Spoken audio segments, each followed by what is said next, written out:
Hi, everyone, and welcome to Breaking the Silence, our podcast where we're real, raw, and rooted in faith. And today we'll be discussing a topic that hits a little close to home to a lot of the youth here at Kingdom Life. But before we get into it, let's just introduce everyone that we have today. My name is Cassidy. My name is Willow. Hey, what's up? I'm Johanse. And I'm Richie. So our topic today is the silent battle. Why so many youth suffer in silence in church and in life. Let's start out and talk about maybe an example that you guys might have or we all might have in life where we might have, suffered silently instead of coming to someone maybe in the church or just anyone, a trusted adult. So many. Yeah. So many. It's so real. A lot of situations. Okay. For me, there was a time during COVID, lots of crazy things happened during COVID.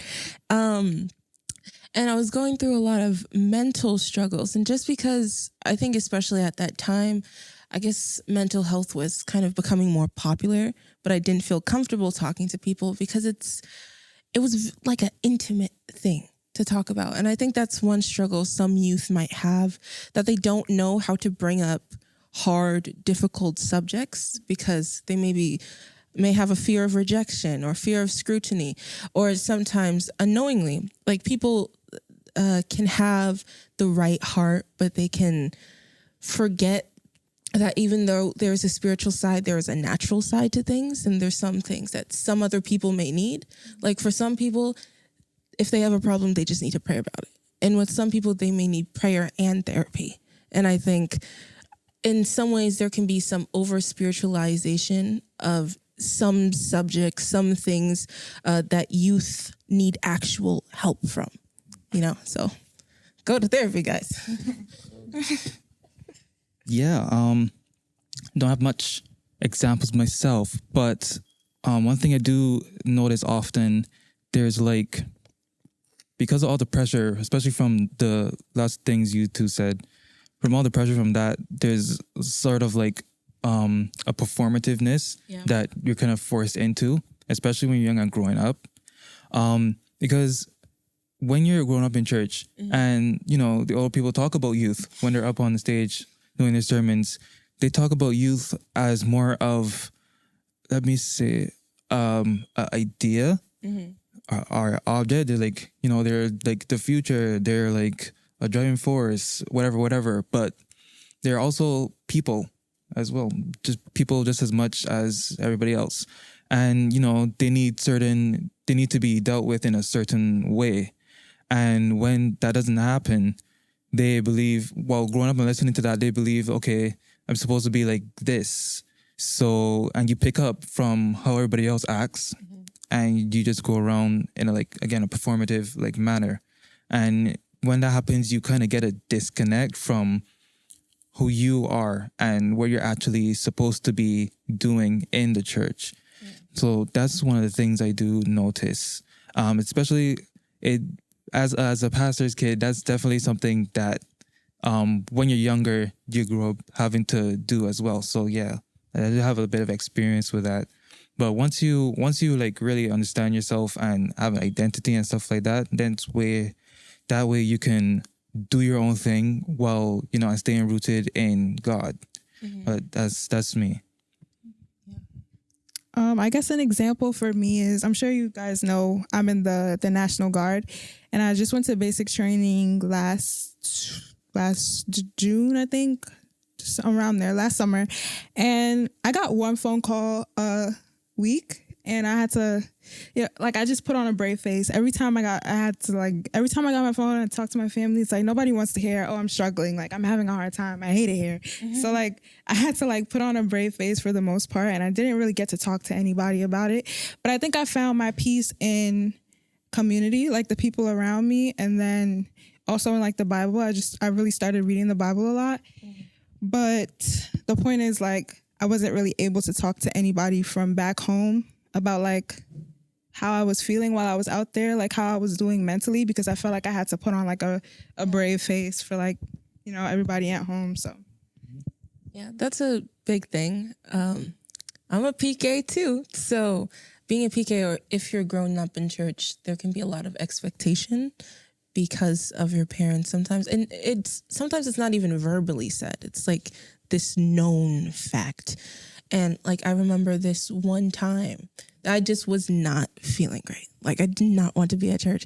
And then someone was like, "Oh, Willow, what's going on? Why aren't you smiling?" And my brain was like, not even going to ask me if I'm okay. Yeah. So I think that can also be a big thing. Of course, I don't want to immediately place a blame on people and be like, they're horrible or da da da. But I think also because of the people you're connected to, or because you've grown up in church, there can be this expectation that you have everything together, or you don't feel real emotions because there are eyes on you unintentionally. You want to live up to that. Deep stuff. Yeah. Yeah. Also, going off of that, there's also that kind of stuff can also lead to a lot of comparison. Yeah. Because, usually like social media comparison, like who people with all the money and the riches and stuff like that, I don't want to be like them. But that sort of stuff also happens in Christian life as well. Mm-hmm. There's like people you see online that are living this life, and you want to be connected like them and stuff like that. But you tend to forget that they also had struggles as well, especially if you see people your age. Yeah, especially see people your age. You forget that, they had their own things to deal with. And you're your own person as well. Okay. So yeah, Lee Maxwell said, you really got to get your own identity in yourself and in Christ going, so that these outside influences don't really mess with you like that. Yeah. Right. To add on to what Johanse was saying, you have to remember, people only show you on social media what they want you to see. I think people constantly forget that. Everybody goes through struggles. It's one way or another. Somebody has a struggle somewhere in their life. It's how you overcome it. I feel like that's the most important thing. As a youth, sometimes it's a bit harder to overcome it, because I invite friends to church all the time. And a lot of the things that I hear is, oh, well, I've had bad experiences, or, how church people can get. For me, when I come to church, it's not so much about my religion. It's so much about my relationship with God. I'm not like a super religious person. I come to church to build my relationship with God. So it should be. You get what I'm saying? Yes, and I think that people forget what it was like to be our age at one point, because they all had these struggles before. I'm not saying, even to like faith versus FOMO, I'm not saying everybody has a fear of missing out, but there is some aspect in your life that you may feel insecure about when you see certain things. And I think that, I don't want to say older folks. I'm not trying to be offensive. Speak the truth. I think that I don't know if it's once you reach a certain age, or there's like a turning point in your life where people just forget what it was like to be this age. Like, I get it. Life does get harder no matter how old you are. Things are always going to be added onto your plate. And I feel like nowadays it's always like some sort of a competition between the youth and the adults. Yeah. So. Yeah, and I feel like that's something that makes it harder to talk to people in the church. I don't want to say specifically in the church, but I think just older people in general, because no offense, but I feel like sometimes they think that they feel they went through the exact same experiences that we're going through. And although they are probably really similar, I think maybe like times have changed. Yeah. Times have changed. Things are like, we have technology, we have social media, we have a lot of things that they didn't have when they were growing up and when they were our age. So when we go to them and talk to them about some of our problems, understandably, they give us advice from their experience, but their experience is different from ours. And I think that's something a lot of people who are a little bit older like fail to realize. Like I've come to my, like, maybe my dad or my mom about dating, and they are so like traditional. It's so traditional. Yeah. And it's like, okay, and I understand there's like a base there, there's like a foundation there that is still true to this day, but like, if you really think about it, things have changed. Like life is different. Like the world is different now. So although the foundation remains there are things that have changed now, and I'm not gonna follow my dating life by your exact book that you did when you were, when you were 20 in St. Vincent or Guyana. Like it's not the same. So, I think that older folks just listen enough to respond and not listen enough to actually hear what the problem is. And I definitely experienced that a lot. A lot of the times where I work, I'm one of the youngest people there. I'm just blessed in that way that I can be in workspaces with older folks, and people wouldn't even know my age. However, but once they learn it, they're like, "Oh, you're a baby," and then they start doing things like undermining me, or because I've been in higher positions than people older than me, and they would feel away when they find out my age, and I'm like, so I do try to be wary with the things like, with the lash of my tongue or how I react to certain things. I am getting a lot better at that, for sure. And well, you want to go? All right. Well, what the issue is with that, what you were talking about is that they are so stuck in, their own experience and what they had. 1854, like right, like it's like they're perpetually in that state. It's like once you grow up and you experience enough, that kind of stays with you. And when that happens, it's almost when you're on your same peers, the same age and you and stuff like that, all you can do is bounce that off of each other, which then puts you in like a separate, not to sound too profound here, but like a separate state of like existence from another generation. So they don't, it's almost like they're like shut off from what happens in the present, and they don't have an idea of, what's trending, what's going on, how people are now reacting to things and your standards, everything like that. So again, you come to them and they don't recognize it, then it just becomes like stagnant sort of back and forth between you, because there's no like proper understanding of what your reality you're living in right now. And that kind of disconnect is kind of what causes a lot of trouble these days. I think disconnect is not just age, but it's also like willing to understand where someone is coming from, getting to understand them. Because it can be so easy to think about your life and you see somebody else's life and you're just like, well, look at all these problems there and young people are like this and that. And not willing to put yourself into their shoes so then you can tell them how to walk in that way. And also I think another thing is, again, when you're growing up in church, a lot of like church colloquialisms and Christianese, you know what I mean? Like, you know what to say when someone asks you how you are. You're just like, yeah, I'm great, hallelujah. But I feel like there can be such a disconnect because, again, you want to keep that facade. You want to make sure you appear a certain way.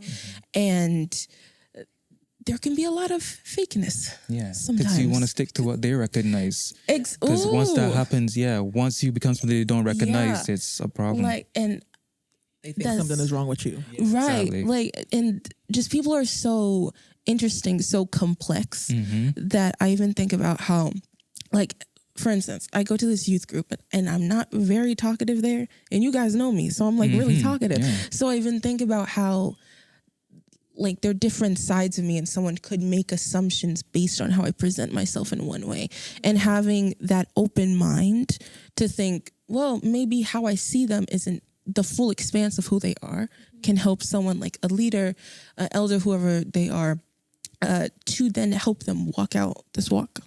If that makes sense. I don't know. I feel like I was rambling. I say sometimes it's a little hard to come to church and be yourself. Church is supposed to be like a, what's that called? Recreational center where people are supposed to come and be able to be themselves. But as a youth, when you come, people, I have experienced people just judging me off of the way I look. I have locks, I color my locks. I have piercings. I have tattoos. You got what I'm saying? So I would come in and people just look at me like, oh. This morning I went to the grocery store to get my nephew some cereal, and I'm dressed to church. Oh, you going to church today? I go to church every Sunday, love. I don't know about you. You get what I'm saying? Things like that. So Yeah, I think that just brings me to one of the points that I thought about when I like saw the topic is the performativeness of it all.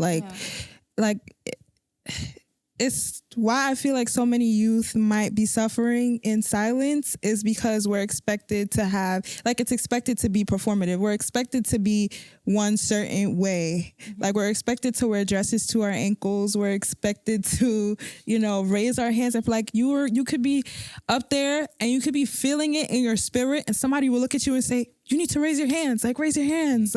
That's performative. I could be feeling it without having to roll on the floor and start speaking in tongues. I could be on the same level as you spiritually without the performativeness of it all, So I feel like that's why that might be a little bit of a reason why we're so, I don't know, why we come to church and we feel like we can't say when someone asks us, how are we? How are you? Are you okay? Or why aren't you smiling today? Oh, no, I'm good. I'm fine. Everything's great. We have to be performative. You wonder if we can actually have that talk. Can you actually, do you have the capacity to have the kind of conversation? Exactly. Because the minute I start to talk to one of these older folks, they be like, you should try therapy. Actually, I don't hear that at all. No. Therapy? They just tell In you a the Black prayer about Caribbean it. church? Yo. I don't Talk it. I don't know. Talk it out. They say pray. I feel like it's they half say and pray. half. Read the Bible. Yeah. Talk to God. Talk to God. He's talking Half back. and to half God. because Talk to they God. go, talk to God about it. I'll pray for you. Or you don't have nothing to worry about. You're still young. Yeah. Yeah. I got everything to worry about. My whole life is still ahead of me. I'm not trying to plan out my life because I know it's God's timing. However, there are things that I do need to get done in a timely manner. Correct. I'm tired. I work. Yeah. You know what I'm saying? I pick up jobs. I like making money. You know what I'm saying? Yeah. So sometimes I am tired. I have household responsibilities. I'm not just going home and laying down after work. I have things to do for work when I get home. It's a whole bunch of other things that real adults do that we young adults do that I don't think they make the connection. They don't recognize it's the same School is thing. really, truly, honestly, a job. Getting up, going to school, staying in school all day, being able to stay awake and retain the information that you're getting, that's a job for kids. They also have to remember the level that youth are on. All youth are at different levels in life. All of us sitting here, we're all at different points in our life. You get what I'm saying? So I can't sit here and compare myself to your hands or compare myself to Willow or Richie. It just has to be me as a person. Yep. If I go to somebody for advice, I don't want you to give me generic advice. I need advice that's tailored to me. Why? Because I'm my own individual. Yeah. Me and my siblings, we grew up in the same household, but our lives are different. Believe it or not, your siblings would probably be the closest ones to living the same life as you. And those lives are still different because y'all get up every day and go different places. Me and none of my siblings, two of my brothers work. We work at different places. Most of the times I don't see them during the day. I get up, I leave early. The other one leaves earlier than me. He comes home later than me. We're in our own little corner trying to get what we need to get done. Yeah. And about that, what was I saying? When Pastor was talking about the talents, and he went to the part that was saying each according to their ability. The capacity. Yeah. When it over is not always don't always have to interpret it as, okay, I'm not doing enough so I didn't get this, or I'm doing so much so I get all this. Sometimes it's you're saying youth have their own certain ability, their own level of ability, so they get responsibility according to such. So as an old person, more ability, more responsibility, and they look at you and they say, just because it's easy for me because I have more ability, it should be easier for you too. But they don't recognize that because of the different levels, it's going to still be difficult each step of the way. You had a lot more years to practice. I'm just getting the hang of it. I'm still riding my little tricycle. I got my training wheels still on. I think they forget that it takes time to get what they are. A lot of adults just want you to wake up in your 20s and be ready for life. Ready to pay all the bills. Not for nothing. I'm a young adult. I pay bills. It's not like I'm just walking around lollygagging. I have a job. I go to school. I take classes. I take courses. I do extra jobs. So it's all about understanding, communication. I think there's like some level of not understanding us as youth. Yeah. Yeah.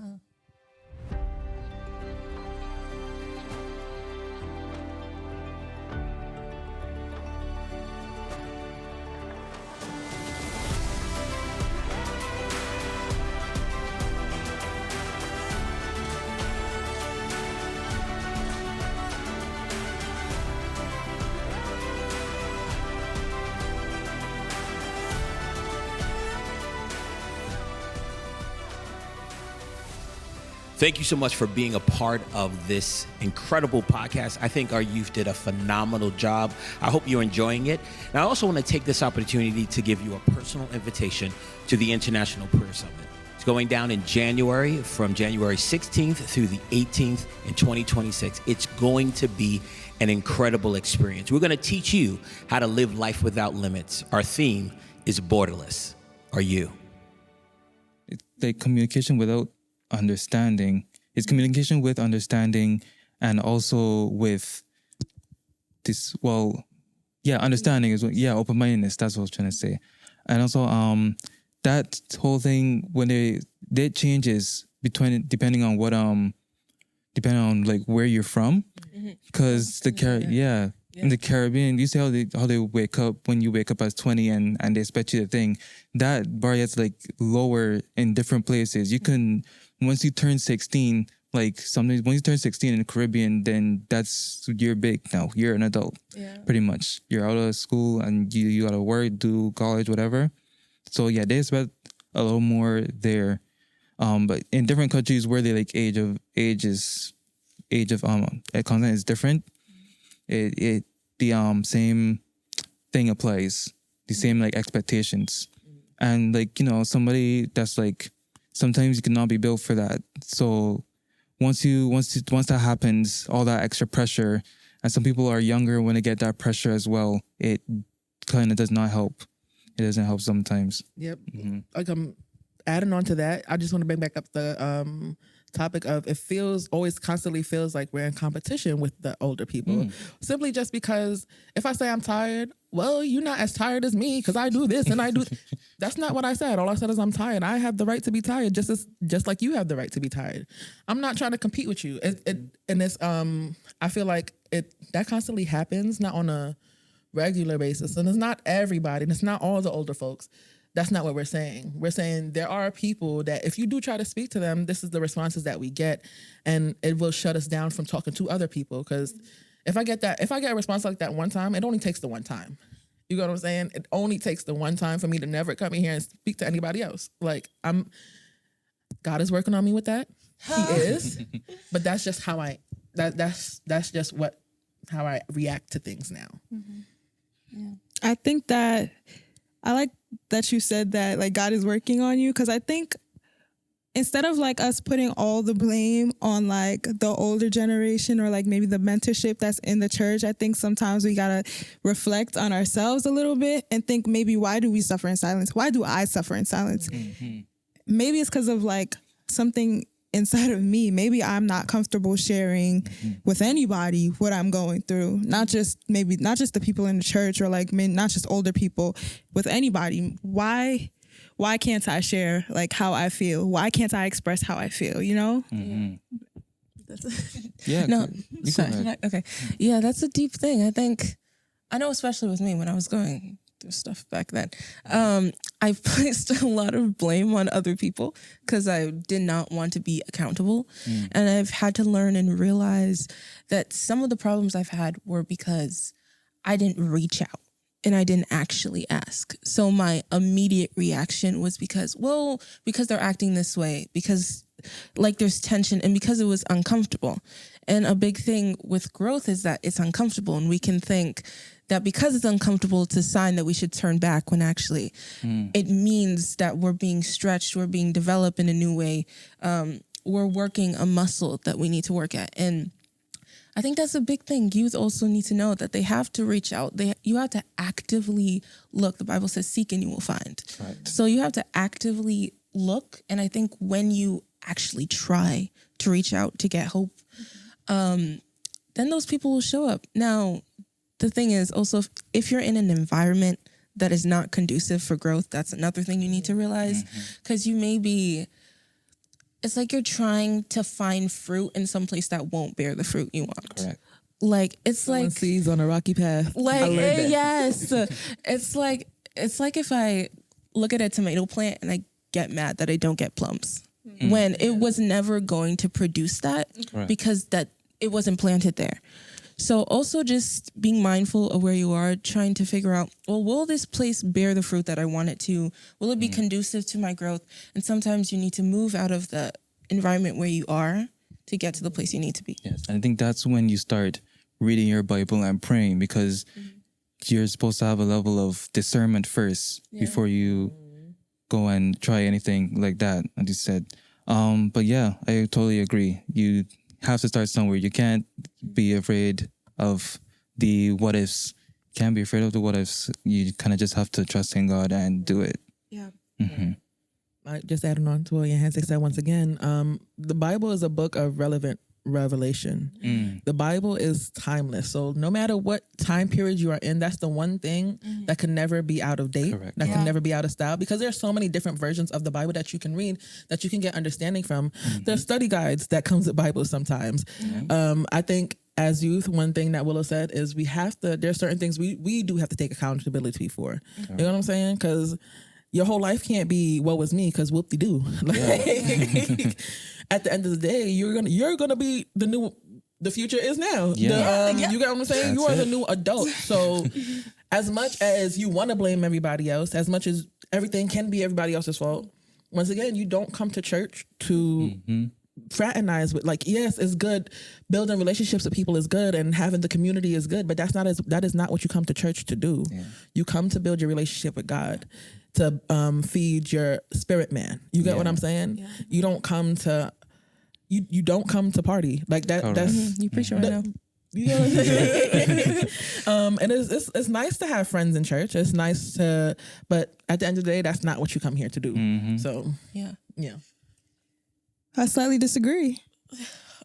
Oh, All right, let's go. okay. All right. I think, of course, coming here to make friends is not the sole reason that we're supposed to come to church. Of course, at the top of the pyramid is our relationship with God. But I think it's so important, and that's the point of this podcast, that we have someone to talk to physically here with us. The point of this episode, someone to talk to physically here with us when we're having emotional issues. Because of course, our spiritual issues, we are always here. Like, Christ is always here.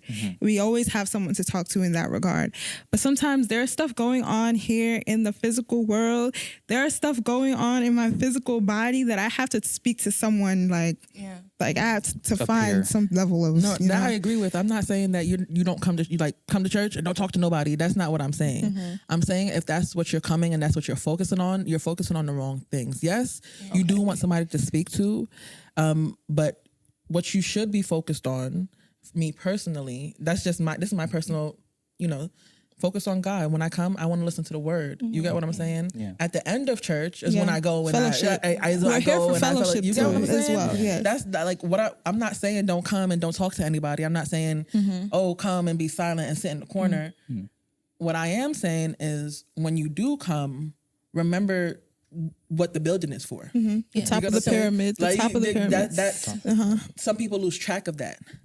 Some people only come to church every Sunday just to see talk to their friends. You get what I'm saying? And sometimes that's where us as youth, we fall short. Like, I'm going to church this Sunday because Jocelyn is there. You get what I'm saying? So when you're coming to church, you're coming to get fed. And then there's the extra goodies. Fellowship. The extra goodies that fellowshipping comes with. So I think it's important to have our priorities straight then. Correct. At the top of the pyramid, like I said. Though, when I think That pyramid. But when I think about church, I mean, I definitely believe community is so important, though. Like, even though, yes, God is first and at the top of the pyramid, but when he's your priority, then people are always going to be connected to that, because Christianity isn't a solo sport. Like, it's always connected to people. And that's why I think church is so important, because you get challenged by people. You get nurtured. You get sharpened, like iron sharpens iron. Correct. So two truths can be two. Yeah, Because everything that you're reading in the Bible that you're supposed to be practicing, this is the place that you're supposed to practice it. Yeah, This exactly. is where, like, if you're at a church and you're not challenged, something is wrong. Yeah. Like, the Bible, I'm forgetting the verse. It's in Psalms, but it talks about how a good word, maybe it's Proverbs. I think it's Proverbs. Like, a good word, a sweet word is like honey. But then it also says that the Bible is a two-edged sword. So, like, if you're at a church and you're always being fed the good, nice words, something is wrong, because then you could stay in your complacency. And you need someone who's going to tell you, you need to change, you need to grow, who will tell you the hard truth, which is what this is about. But right, yeah. I agree. Because when you say that, also, it just comes down to, it is both those things at once. Because, what was it again? It was Matthew. It was Matthew, 6:33. That was like, seek ye first the kingdom of God. Yeah. And it said all these things. It's not like some things, it's all. So sometimes it's good, sometimes it's a challenge, like you said. So once you have your heart set there, and then you go out open with an open heart, an open mind, with God at the center, then that's when everything that's for you will come. That's where you get the peers, the fellowship, the iron that sharpens your iron, et cetera, et cetera. So, like you said, both those things can be true. Yeah. There's something I'm going to say. I forgot. I know we kind of took a left turn. So I kind of want to go back to what we were talking about. But Richie, when you talked about accountability and things like that, it made me think about how do I phrase this? Okay, so I'll go to you first, because the idea came when I talked to you. You talked about how you may talk to an elder or someone like that, and they'll say, oh, just pray for you and stuff like that. And that reminded me of how the Bible talks about how if someone is poor, don't just pray for them, give them bread. And how it's also important to give the practical things, to give the practical things. Yes, the word, the spiritual connotations, because the spirit is more powerful than the natural. We know that everything flows from that, but there are natural things that can help and are needed to help you grow. And that also made me think of how sometimes we can be like cutting cutting leaves instead of the root. Like, there could be an underlying issue, something that may stop you from wanting to talk to someone. Yeah. And then you may think that you know everything. We need to figure out what the root is. I was going to say something else. I forgot. So we're going to leave it at that. Fair enough. I like that you said that. Sorry. If a poor man is what? Like, the synopsis of it. Like, if you come across a poor man, don't just pray for him, give him bread. Yeah. And I think that goes back to like what we were, like you said, is going back to what we were talking about, how if we come to like just like another reason why we might stay silent, because we know if I come to like somebody in the church about an issue I may be having, they're like, oh, just pray on it, and it's like, yes, of course, I'm doing that every day already, thank you, but sometimes I'm coming to you for I need some bread, like give me some bread, like, and I think that goes to like there's like a balance that needs to happen between our emotional health and our spiritual health. And of course, read the Bible, pray, and you can find the answer in there. 100% of the time, right?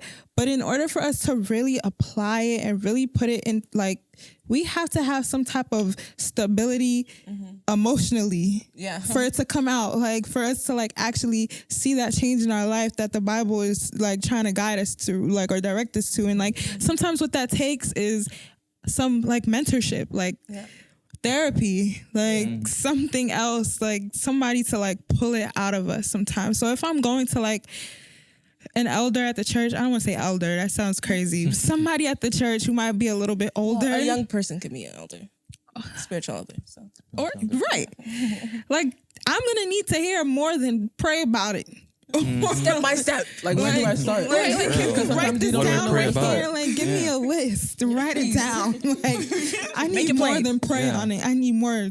Give me some bread. Like, Right now. do you guys feel like there's a lack of trusted mentorship in the church? Be honest. Be honest. Don't just make those faces.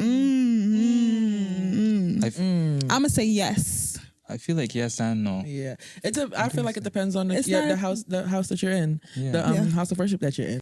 There's probably a good handful of people who I feel like who make themselves open to me to like be able to, like, your mother is a good example of one of the people that like she makes herself open to you. Like she sees you and she's asking you, are you okay? How are you? How is life? How is this? How is that? And she remembers everything that you might have told her the last time. Yeah. And she'll like, On our retreat, remembers things she that- gave everybody a time slot to go for a walk and talk with her, a therapy session. Loved it. It was amazing. Because she actually listens to the issues. It's different just listening and hearing and trying to give me a reply, and listen and actually giving me advice. You get what I'm saying? Or listening and actually just listening. Sometimes we just need an ear. Yeah. Sometimes I just need to vent.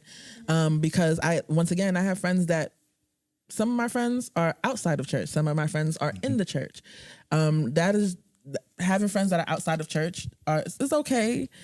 However, you grow out of that. Like, there are certain friends that you grow away from, and they don't understand some of my struggles that I go through in the church. So having somebody here to talk to about it would definitely help. As far as leadership, our leadership, sometimes their attention is pulled so many different places.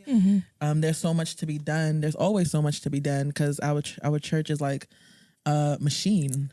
There's so many different compartments that go into even to a Sunday morning service. For sure. There's some people don't even really know what it takes to pull off a Sunday morning service. How much people's head is being spinned around so many different places. So yeah.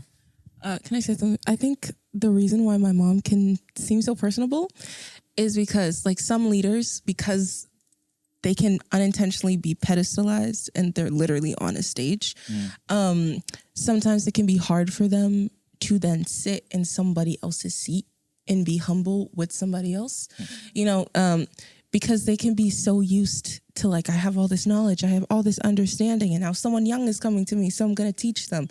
And that's why humility is so important, even in leadership. And I think sometimes it can feel like there's this gap, like how much I can share, how much I can say, because there's like, you have all this knowledge and understanding and you're way up here and everybody's saying you're way up here and I'm way down here.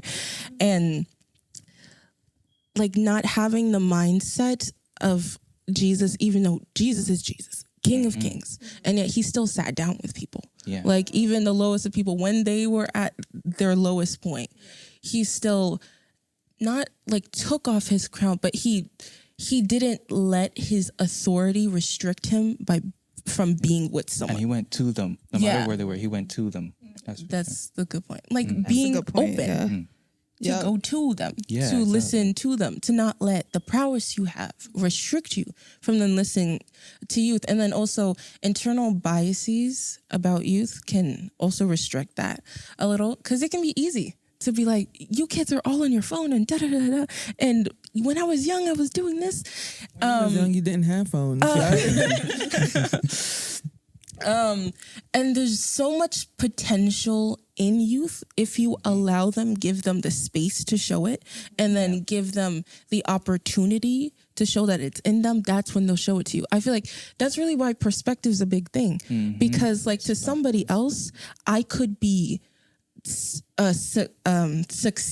I was about to say succelic. I could be succeeding, growing and maturing in Christ, but because of your mindset and your perspective on youth, then you would always like put a dagger on them because you're just so close-minded. So be open-minded, guys. Yep. It's all the leaders out there. I also got to remember, that you got to remember yourself as a youth that you're the one that's, you also have a calling just as much as the others. And sometimes there's callings that you feel like you might not be even ready for or not for you. But that's because it might feel like too much, especially if you feel like you're youth. But those times, when it's it's too much, is exactly when God calls youth. We keep going, well, in my mind, I keep going back to this accountability thing, that sometimes it's not just the elders, but we need to actually make ourselves known. Correct. And go outside of our comfort zone to do what God wants you to do. And I love that I said Esther, but she talks about Esther. You can have it. You have that one. Because when Mordecai talks to Esther, he says, God can bring up someone from another place, but maybe you were called for such a time as this. And I love that because it humbles you, but then also pushes you and disciplines you. Like there are so many other people that God could call. And then in the future, God could call another person, but there's a reason why you're placed in this environment, in this place. So if you're in a church, maybe you're somewhere where there aren't a lot of youth, then maybe you were put into that place to then show that youth have a purpose and there's really something unique that they can do. And there's just like someone that's older, they can definitely relate to youth to some degree, but youth having someone there who's their age doing what they thought they could never do, having that template, having that image is so important. So yeah. I think I just kind of want to wrap it up on that point. That we should be the change we want to see. We should be like, we're the youth and we need to be the people to encourage the other youth to speak up about how they're feeling and their emotions or anything. So I just want to wrap it up on that point and thank you guys for all coming. We did it! We did it! And I want to thank everyone for watching and want to remind everyone to subscribe down below. Yes. And comment any topics that you might want to see us talk about in the future. In the right hand corner. Over there. My right, you're right. Subscribe somewhere down there. And we love you. Comment. And if you have any inquiries or if you want to maybe join our podcast, you can send an email to klmtechsquad@gmail.com. Yay. Or and we'll get back. Or Come to to just talk to us. Ministries. 770 Park Place. Come here right now. The four of us are always Our here. doors are always open and we are very welcoming and loving and we want to see more youth come as you here. are. So Not too much though. head over. And on that note, Love you. bye. Come by. Jesus loves you. Bye. Yes. Jesus. This I know. For the you did it.